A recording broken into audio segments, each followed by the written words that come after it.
जी break से आगे वापस आपको कहेंगे एक बार फिर से खुश आमदेद और बात करेंगे दूसरी शादी के हवाले से जो लॉ है उसकी बात होनी है। लेकिन जब शादी की बात होती है ना, कोई भी रिश्ता करने पे जाता है तो सबसे पहले देखा ही जाता है कि कितनी सच्चाई है उसमें, कितना पुरएतमाद लोग हैं, या उससे ही बढ़कर ये कि कहीं धोखाधड़ी तो नहीं है। यानी शादी के बंधन में बनने से पहले सबसे पहले अहम यही होता है। मगर दूसरी तरफ हम ये देखते हैं कि शादी से पहले ही वो वक्त होता है जब झूठ भी बोला जाता है, धोखा भी दिया जाता है, और उससे भी ज़्यादा वो जो शादी करने जा रहे होते हैं जाली दावे और दूसरी शादी जैसे मामला जो हैं वो हमारे सामने सोसाइटी में अक्सर आते हैं। और जब ये मामला आते हैं तो क्या होता है कि जो अगर आपकी पहली शादी होती है वो मुश्किल में पड़ जाती है, उस समझ नहीं आ रहा होता कि उसमें कहाँ जाए। यहाँ पे फिर सवाल यही है, क्या दूसरी शादी के लिए पहली बीवी की इजाज़त लेना ज़रूरी है? अगर शादी से पहले कोई अपनी हकीकत छुपाए तो कानून क्या कहता है? क्या सोशल मीडिया पर बनने वाले रिश्ते ज़्यादातर खतरनाक साबित होते हैं?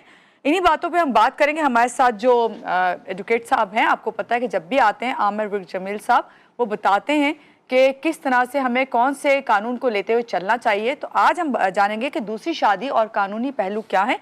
और इनको जब मैं वेलकम करूंगी तो एक बात अभी मैंने इनसे ब्रेक में ही बोली थी, लेकिन आपके सामने भी ज़रूर बोलूंगी। पहले वेलकम करते हैं। अस्सलाम वालेकुम, कैसे हैं आमिर साहब? ठीक है, अल्लाह का शुक्र मैडम। पहले तो बहुत शुक्रिया कि आप आए हैं। और ऐसा एक अहम टॉपिक है ये कि मैंने जब आपसे ब्रेक में बात बोली कि जब कहा कि पहली बीवी की इजाज़त लेना ज़रूरी होता है, क्या लॉ आ गया है, बहुत से इसके ऊपर जो है फ़ाइन भी हैं, मगर मैंने फिर आपसे कहा कि भाई मैंने तो देखा है कि अगर पहली बीवी इजाज़त नहीं दे रही तो शौहर के पास सिर्फ एक ही हथियार होता है, वो कहता है फिर ठीक है मैं तुम्हें तलाक दे देता हूँ तो दूसरी शादी कर लूँगा। तो यहाँ पे उसे खामोश होना पड़ता। अब ये बताइए दूसरी शादी के लिए कानून असल में कहता क्या है? देखिए, मुस्लिम लॉ फैमिली ऑर्डिनेंस 1961 में सेक्शन 6 जो है वो कहता है कि पहली बीवी से आपको परमिशन नेसेसरी है। अच्छा। और परमिशन वर्बल नहीं होनी चाहिए, परमिशन रिटर्न में होनी चाहिए। फिर उसको यूनियन काउंसिल कंफर्मेशन करती है, फिर वो यूनियन काउंसिल के कंफर्मेशन के बाद वो दूसरी शादी कर सकता है। अगर इस तमाम तरीक़ाकार को अडॉप्ट नहीं करते और वो फेक तरीके से विदाउट परमिशन सेकंड मैरिज कर लेते हैं या कंसील करते हैं, तो उसमें सेक्शन 6 जो Muslim law family law ordinance section 6 sub class 2 कहता है कि उसमें 1 साल की कैद है और 5 लाख जुर्माना है। ये देखिए, ये चीज़ लोगों को अवेयरनेस नहीं है, औरतों को, लेडीज़ को पता ही नहीं है कि हमारे पास ये रेमेडी है। अगर वो कोर्ट ऑफ लॉ में जाएंगी तो उनके खिलाफ पीपीसी के सेक्शन के तहत एफआईआर भी हो सकती है, 415, 417, 420 चीटिंग की एफआईआर भी हो सकती है। तो ये लॉ में चीज़ें मौजूद हैं। विदाउट परमिशन तो सेकंड मैरिज हो ही नहीं सकती। और रिटर्न में, वर्ड है रिटर्न में और यूनियन काउंसिल की कंफर्मेशन के बाद वो कर सकते हैं। आपने तो लॉ बता दिया, पता भी चले, अवेयर भी हो गए। फिर वही वाली बात, वो जो मैंने कहा वो वाला एक ही होता है ना ट्रिक, ये वाली इस्तेमाल की, इसके बाद फिर मजबूरन खामोश।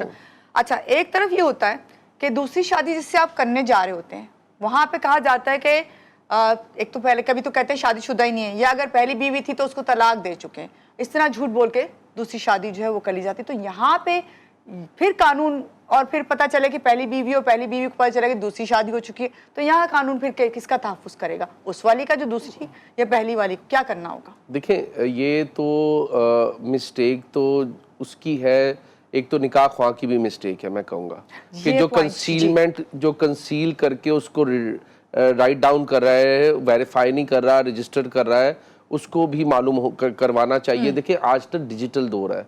आप किसी का भी एनआईसी डालेंगे तो उसका फैमिली स्टेटस, उसका मैरिटल स्टेटस आ जाएगा। तो वो क्या करते हैं, निकाह रजिस्ट्रार से मिली भगत करके उसको ऐड करवाते हैं। तो अभी उसके लिए निकाह रजिस्ट्रार के लिए भी बड़ी सख्त कानून बन गया है। उनको भी पनिशमेंट्स हो रही हैं, जुर्माने हो रहे हैं, उनके लाइसेंस कैंसिल हो रहे हैं। तो ये बात ये है कि इसमें पीपीसी के सेक्शन भी इन्वॉल्व होते हैं। ये बेसिकली फ्रॉड और चीटिंग में आता है कि आपने चीट करके शादी कर ली और उस चीज़ों को मेंशन नहीं किया, ना आपने पहले मैरिटल स्टेटस को मेंशन किया। इसमें जो है वो निकाह रजिस्ट्रार के खिलाफ भी एफआईआर होती हैं और उनके खिलाफ भी पीपीसी के सेक्शन 415, 417 और 420 में एफआईआर होती है और जुर्माने भी होते हैं। 1 साल की कैद है, 1 साल की कैद है, 5 लाख रुपया जुर्माना है। तो ये चीज़ें हैं। जी, बिल्कुल निकाह ख्वाह को भी है उसको भी वेरीफाई करना है, उस पर भी रिस्पॉन्सिबिलिटी है। उसने भी आंखें बंद करके बस क्वाइफ लिख के और जो है वो आगे कर देना है, ऐसा नहीं है। अच्छा, ये तो आपने बताया कि भाई दूसरी शादी की इजाज़त लेना ज़रूरी है, अगर नहीं तो फिर ये कानून कहता है। लेकिन अगर जो है पहली शादी होते हुए दूसरी शादी कर ली जाए और ऐसे में जो है इसको छुपाया हुआ, तो फिर उस पर कानून क्या कहता है? देखिए, पहली शादी की को मौजूदगी छुपा में कर दूसरी शादी कर दूसरी तो मैंने यही अर्ज की, उस पर सुप्रीम कोर्ट की एक लेटेस्ट जजमेंट आई है। सुप्रीम कोर्ट ने कहा ये एक जुल्म की डेफिनेशन में आता है, ये एक जुल्म है औरत के साथ कि उसको बताए बगैर दूसरी शादी करना। सुप्रीम कोर्ट ने वर्ड जुल्म यूज किया और सुप्रीम कोर्ट ने कहा है कि फौरन उसका हक महर देंगे। सुप्रीम कोर्ट ने यहाँ तक और बढ़ा दिया है लेटेस्ट जजमेंट में कि वो खातून इन टाइटल है, अगर वो नहीं रहना चाहती तो उसकी मैरिज भी डिसॉल्व हो जाएगी। उसको केस फाइल करके फौरन उसकी मैरिज, क्योंकि देखिए कंसीलमेंट्स ऑफ फैक्ट्स पे मैट्रिमोनियल टाई नहीं चल सकता, शादी नहीं चल सकती, उसके सिलसिले में साफ और शफाफियत होनी चाहिए। तो सुप्रीम कोर्ट की ये जजमेंट है कि सुप्रीम कोर्ट ने वर्ड यूज किया, ये उस पहली औरत के साथ जुल्म है। ठीक है, पहली औरत जिसका आप बात करें, पहली बीवी जो है, अगर वो शादी करवा देती है या हो जाती है, चले खामोशी उस वक्त इख्तियार कर लेती है, लेकिन उसके बाद अगर वो कानूनी हक इस्तेमाल करना चाहे तो किस तरीके से अप्रोच करेगी?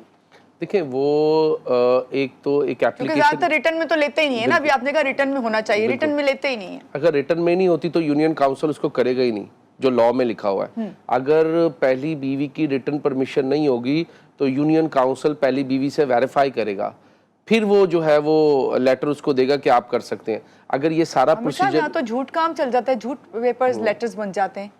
तो वो खातून जो है वो एफआईआर भी लॉन्च करवा सकती है। वो Muslim law family ordinance section 6 के तहत फैमिली कोर्ट से भी रिज्यू कर सकती है।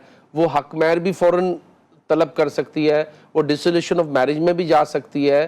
तो ये तमाम तरीक़ेकार हैं। और देखें, अगर प्रूव हो जाता है कि हस्बैंड ने ये फेक डॉक्यूमेंट बनाए और इसने परमिशन नहीं दी, तो मैंने पहले भी अर्ज की कि उसमें पनिशमेंट है, 1 साल की पनिशमेंट है, 5 लाख रुपये जुर्माना है और हक महर भी फौरन अदा करना है।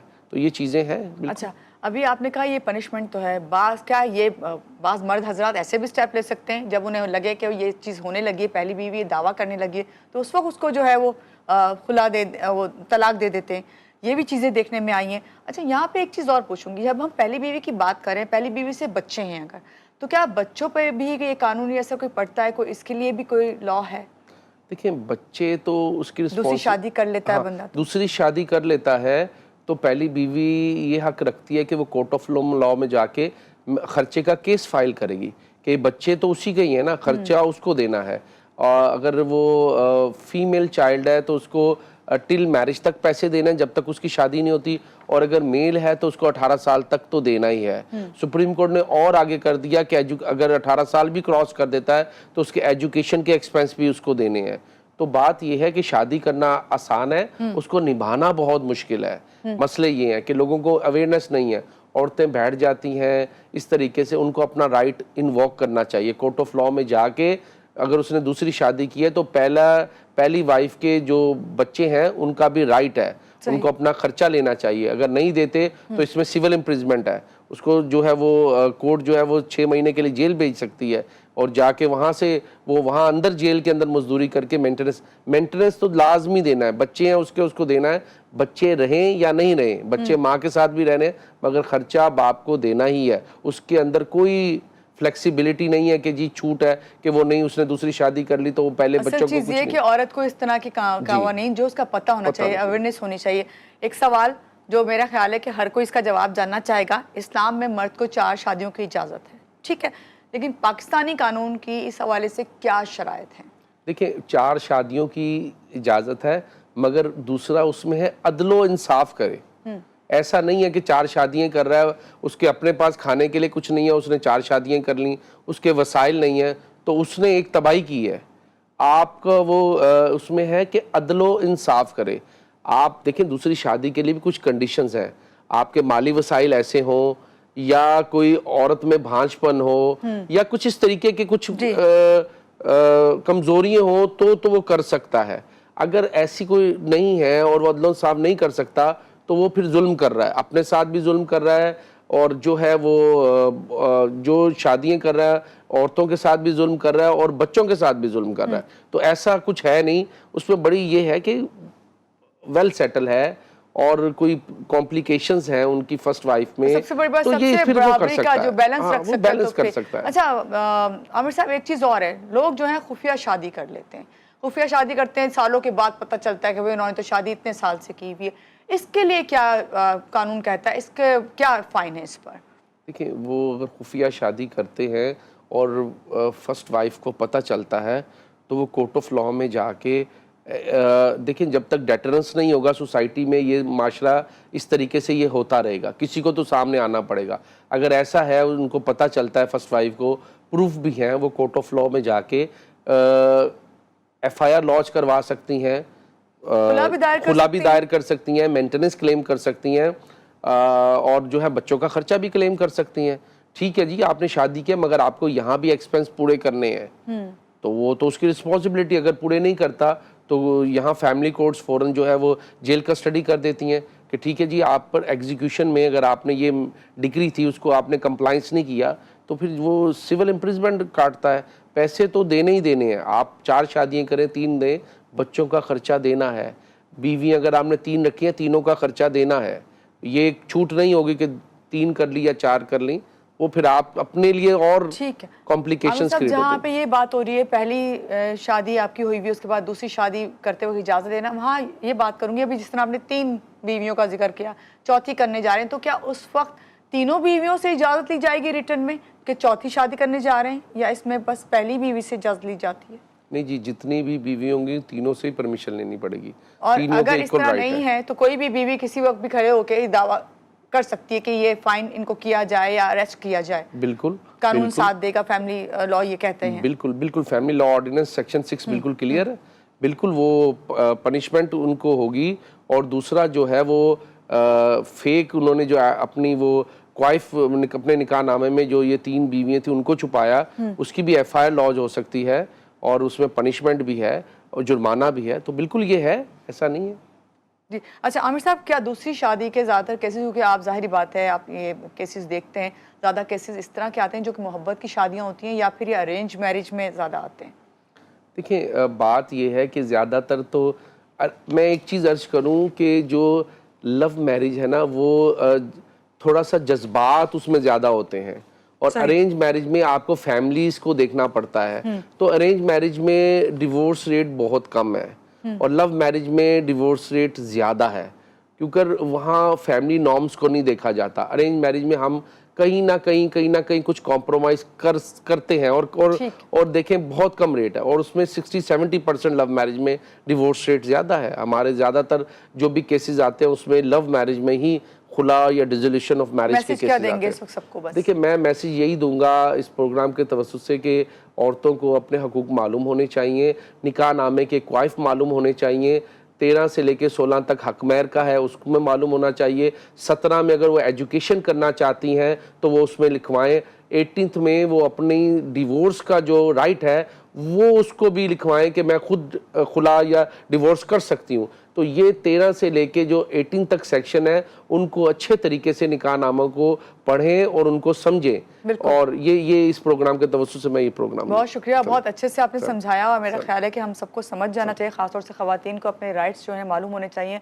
और शादी करते वक्त जो ये कहते हैं ना कि नहीं बड़ों ने कर दिया तो कर दिया, लेकिन आप क्योंकि शादी करने जा रहे हैं, दोनों का राइट है, दोनों जो है सबसे पहले निकाह नामे की जो अभी कहा है 13 से लेके 18 तक के जो है उनको ज़रूर कवानीन को देखें और उनको फिल करें।